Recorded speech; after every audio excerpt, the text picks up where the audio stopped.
बिस्मिल्लाहिर्रहमानिर्रहीम। आज हम आपको 20वां रोज़ा के वज़ाइफ बताएंगे। 20वां रोज़े को बाद नमाज फ़जर पंचम कलमा इस्तग़फ़ार 70 मरतबा आप पढ़ेंगे और अपने गुनाहों की माफ़ी मांगेंगे। बाद नमाज ज़ुहर 7 सलाम 17 मरतबा पढ़ेंगे। 7 सलाम आयत कुरानी है जो दराज़ी उम्र, हिफाजत जान और माल के लिए बहुत मुजर्रब वजीफ़ा है, और इसको हम अपनी अगर ज़िंदगी में शामिल करते हैं तो हमें कोई मुश्किल नहीं होती। और इसका ये फ़ायदा भी है कि अकेलेपन का जो खौफ हो या जिन भूत का डर हो या पकड़े जाने का खौफ हो तो 7 सलाम का विर्द किया करें, ये बहुत अच्छा है। और इसके बाद नमाज असर आयतल कुर्सी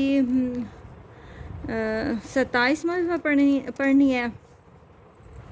बाद नमाज मगरिब दुरूद इब्राहिमी 33 मरतबा पढ़ेंगे, और बाद नमाज इशा सलातुल हाजत 4 रकात नफल 1 मरतबा पढ़ेंगे। और जो हमारी हाजत होगी हम अल्लाह ताला से दुआ करेंगे कि अल्लाह पाक हमारी हाजत जल्दी जल्दी जल्दी पूरी फरमा दे। इसके बाद हम 200 मरतबा इस्तग़फ़ार पढ़ेंगे और दुआ करेंगे, अस्तग़फ़िरुल्लाहल्लज़ी ला इलाहा इल्ला हुवल हय्युल क़य्यूम व अतूबु इलैहि। अल्लाह पाक हम सब के गुनाह माफ़ फरमाए, हम सब की बख्शिश अता फरमाए। अल्लाह पाक हमें रमज़ानुल मुबारक के रोज़े नमाज़ तरावीह पढ़ने की तौफ़ीक अता फरमाए, और रमज़ानुल मुबारक के अलावा भी हमें नमाज का अल्लाह ताला पाबंद बनाए, हमारी नमाज़ों में खुशी व खुशू अता फरमाए, हमारी दिली जायज़ हाजात को कबूल फरमाए और हमारी सारी मुश्किल आसान फरमाए। आमीन। जज़ाकल्लाह।